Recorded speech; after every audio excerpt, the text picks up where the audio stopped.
সংখ্যালঘুরা মমতা ব্যানার্জির সঙ্গে আছেন এবং থাকবেন। আইএসএফ ভোটে কোনো প্রভাব ফেলবে না।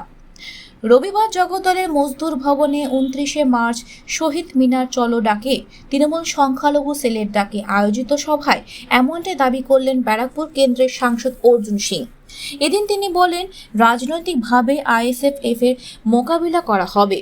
তাছাড়া কিছুটা গুরুত্ব হারিয়ে যাওয়া কর্মীদের যথাযোগ্য মর্যাদা দেওয়া হবে বলে এদিন জানালেন সাংসদ অর্জুন সিং।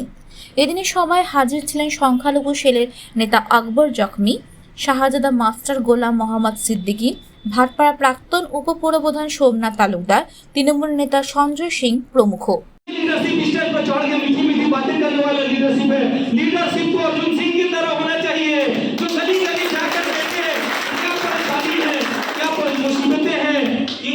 के दिनों में भी आप क्यों परेशान हैं?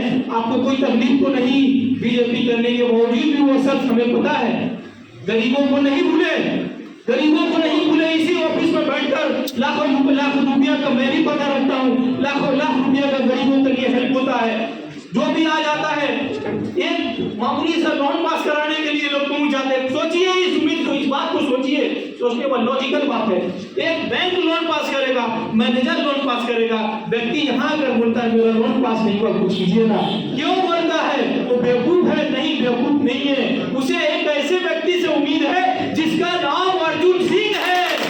जानता है वहाँ जाएंगे तो मेरा सारा काम हो जाएगा। मैंने उसे कहा, अरे यार तुम तो लोन पास कराओगे, तुमको तो बैंक में जाना चाहिए। तो बोला नहीं, अर्जुन भैया तो सब काम कर देते हैं, गरीबों का मसीहा है। बताइए, ऐसा बनो गरीबों का मसीहा कि लोग जो काम उनसे ना भी हो उसके लिए भी पहुंच जाए, ऐसा मसीहा बन के दिखाओ। लेकिन तुम तो कैसा मसीहा हो? गाड़ी में बैठते हो, फुल करके जो है पातो बोली, मिनिस्टर पातो बोली, फुल करके भाटपाड़ा म्युनिसिपैलिटी, लोगों से कोई ताल्लुकात नहीं है। और 1 से 35 तक में जो कुछ लोगों को काउंसलर को छोड़ दीजिए तो सारे काउंसलर भी उसी तरह के हैं। या तो गाड़ी में आपको नजर आएंगे या स्टेज पर नजर आएंगे। जिसका घर करीब है वो भी गाड़ी से जाता है। कम से कम पैदल तो चल के जाओ, लोगों को सलाम दो, नमस्ते तो करते जाओ, लोगों को परेशानियों को तो पूछते जाओ। ये नहीं, गाड़ी में बैठकर जो आदमी जाता है गाड़ी का कांच गिराकर नमस्ते करता है, जरूरत पड़ता है तो रोक देता है। और उस शख्स का, उस एमपी का नाम है माननीय अर्जुन सिंह। और मैं नहीं समझता हूँ कि दूसरा अर्जुन सिंह जन्म लेगा। इसलिए जब तक अर्जुन सिंह है तब तक हमें आपको साथ देना है। ये आज अहद करके उठिए और उनके खिलाफ लड़ना भी है। जो लीडरशिप जमीनी नहीं है, जो लीडरशिप दिखावा है। आज पूरा अवाम परेशान है, इस परेशानी को दूर करना है। और आने वाले दिनों में हमें मिलकर, रास्ता पर पूरा करकट फैला हुआ है, लोग परेशान हैं, किसी में ताकत नहीं बोलने का, क्योंकि वो एक अवाम है। और अवाम बहुत परेशानी झेलने के बाद एक स्टेप लेता है और स्टेप होता है पब्लिक वार। ठीक है, लेकिन 1 से 35 तक तो तुम काउंसलर हो, तुम 1 से 35 तक काउंसलर हो। तुम्हारी क्या परेशानी है कि तुम खामोश हो?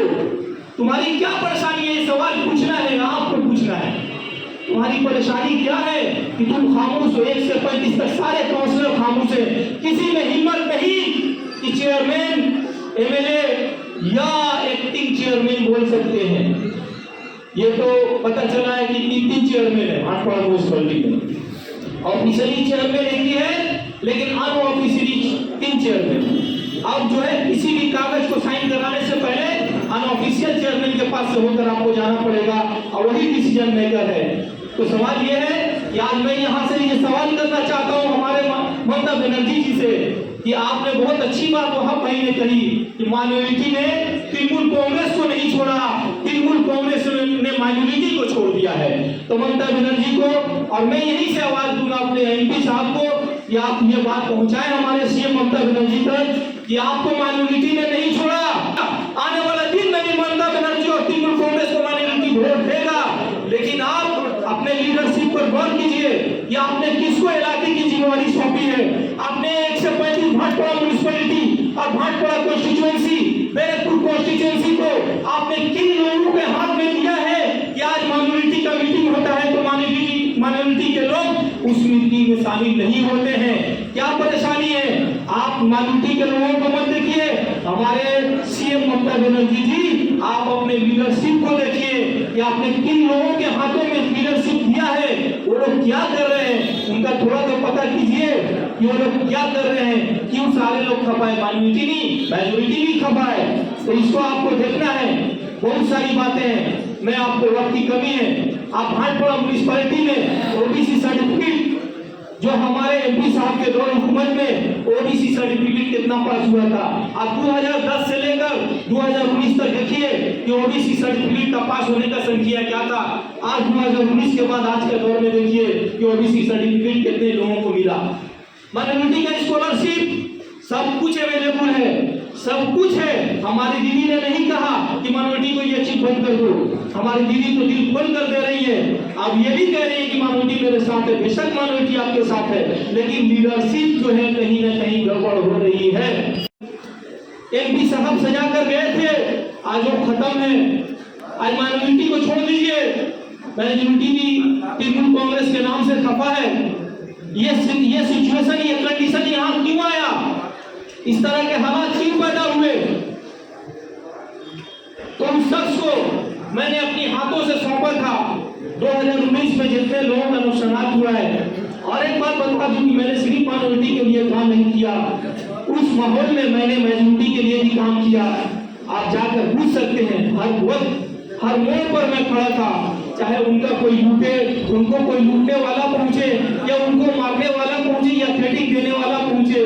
मनोज वर्मा उस वक्त हमारे कमिश्नर हुआ करते थे, अजय ठाकुर उस वक्त हमारे एसीपी हुआ, असिस्टेंट कमिश्नर ऑफ पुलिस हुआ करते थे। मैं उनसे डायरेक्ट टच में था, मैं इन दोनों शख्सियत से डायरेक्ट टच में था और उनको हर एक खबर देता था कि कहां पर हमारे मेजॉरिटी को परेशान किया जा रहा है या कहां पर हमारे माइनॉरिटी को परेशान किया जा रहा है। एक बात याद रखिएगा, दंगा जो है किसी मेजॉरिटी माइनॉरिटी को नहीं देखता है। नुकसान होते हैं, वो नुकसान किसी का भी हो सकता है, वो इंसान होता है। इंसान से बड़ा कोई मजहब नहीं, कोई धर्म नहीं। लेकिन छोड़ा हुआ है, आप देख सकते हैं कि दौरे हुकूमत अर्जुन सिंह की क़यादत में कभी भी एक माइनॉरिटी को टिकट नहीं दिया गया था। आज टीएमसी के इस दौरे हुकूमत में माइनॉरिटी को एक टिकट क्यों? हमारे एमपी अर्जुन सिंह ने भी माइनॉरिटी के लिए 4 टिकट 5 टिकट हमेशा आपने दिया है।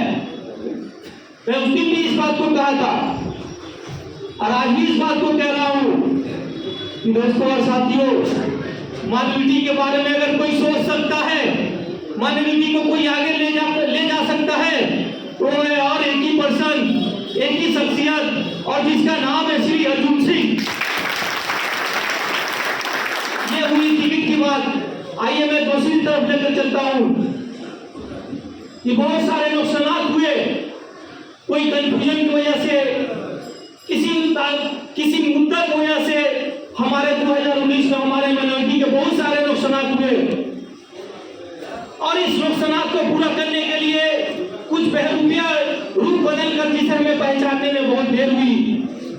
हमें नहीं पता था, हमें क्या किसी को भी नहीं पता होगा। हम लोग तो फरिश्ते हैं नहीं कि हमें गई भी बात मालूम होगी। तो किसी को ही पता नहीं था कि इस शख्स के दिल में क्या छुपा हुआ है, लेकिन हमारे बीच में आया।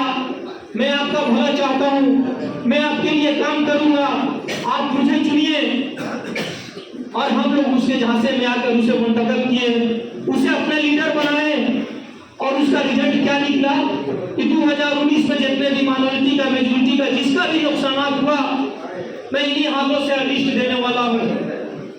इन्हीं हाथों से लिस्ट लिया है, कुछ माइनॉरिटी के नाम पर लिस्ट लिए, बल्कि डीआईवी इसको मांग रहा है, उसे देना है।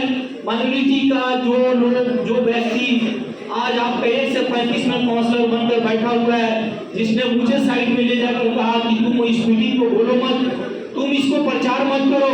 मैं वादा करता हूं कि पार्थो भूमि के पास जाकर मैं उसका, मैंने खराब शब्दों में कहा उसने कि मैंने उसको जो कहना है कहूंगा, उसको गलत लैंग्वेज में कहा जो मैं यहाँ कहना मुनासिब नहीं समझता हूँ। उस शख्स ने मुझे साइड में ले जाकर कहा कि तुम इस बात को फैलाओ मत। मैं पार्थो भूमि से पूछूंगा कि 1 से 35 तक में एक माइनॉरिटी को टिकट क्यों दिया गया, लेकिन तुम पार्थो भूमि से क्या लड़ोगे? तुम तो एक मामूली सा चेयरमैन से नहीं लड़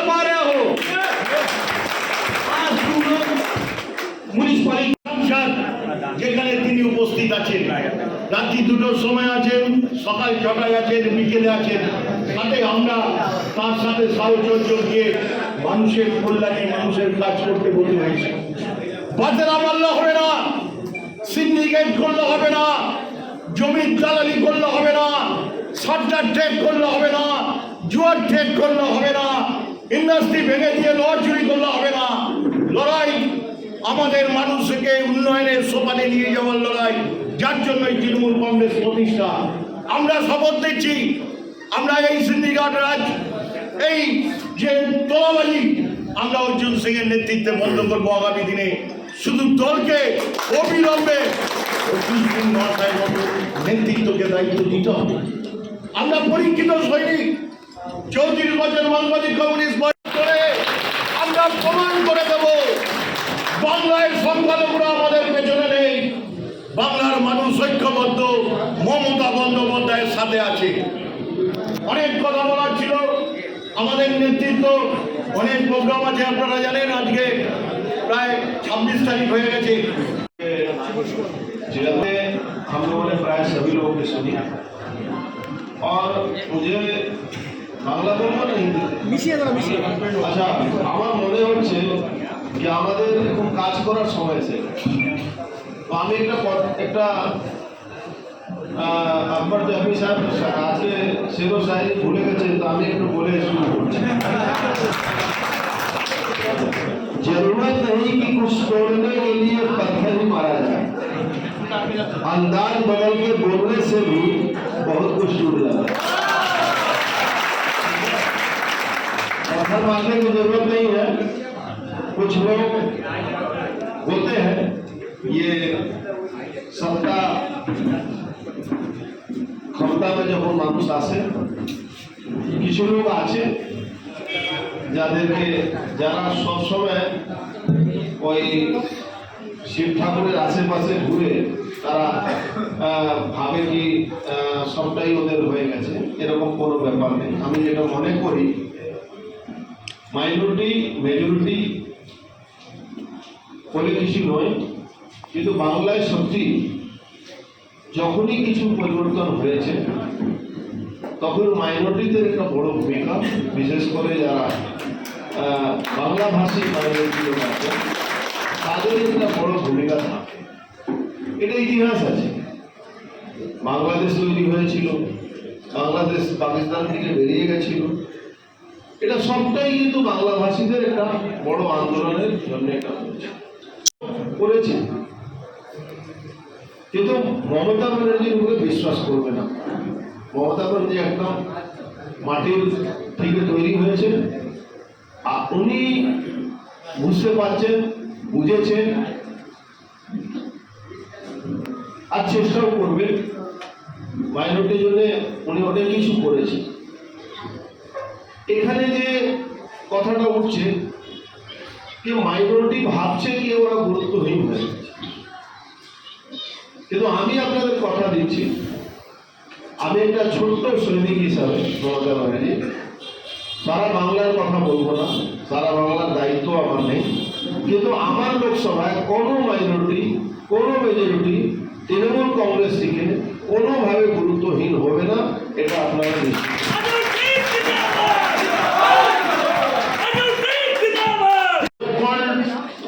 ওই কিছু নেতৃত্বদেরকে আপনারা দিয়েছিলেন, তারা হয়তো সরকার থেকে নিয়েও নিয়েছে, আপনাদেরকে দেয়নি, আপনাদের কাছে পৌঁছয়নি।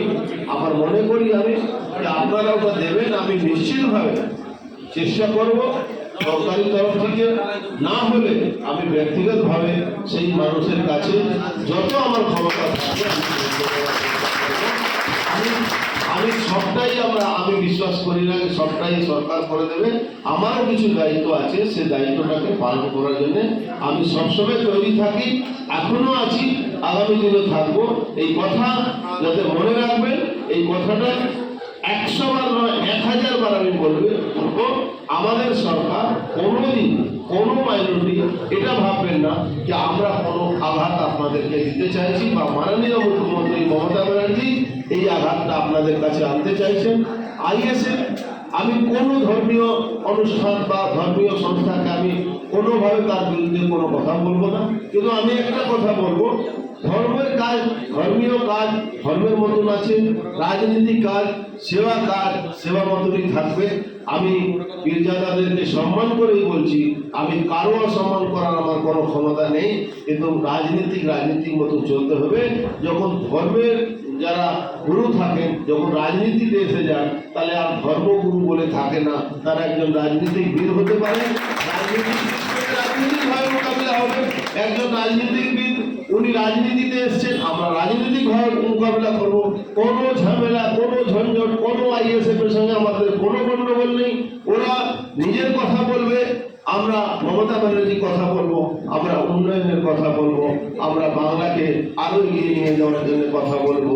আমরা বাংলায় সমস্ত যারা নাগরিক এখানে আছেন, মেজরিটি হন মাইনরিটি হন, যারাই আছেন সবাইকে এক মতন যার যেটা সংবিধান অধিকার দিয়েছে তাকে সেই অধিকার পাইয়ে দেওয়ার কাজটাই হলো সরকারের। সেই কাজ দায়িত্ব নিয়ে মাননীয় মুখ্যমন্ত্রী মমতা ব্যানার্জি করছেন, তৃণমূল কংগ্রেস করবে। আমরা তৃণমূল কংগ্রেসের সৈনিক হিসাবে বলছি, লড়াই লড়তে হবে কেন্দ্র সরকারের বঞ্চনার বিরুদ্ধে। আমাদের যদি কোনো বিভেদ থাকে ওটাকে আমরা বসে মিটিয়ে নেব। আমি দায়িত্ব নিয়ে সেই দিন মাইনরিটি মিটিংয়ে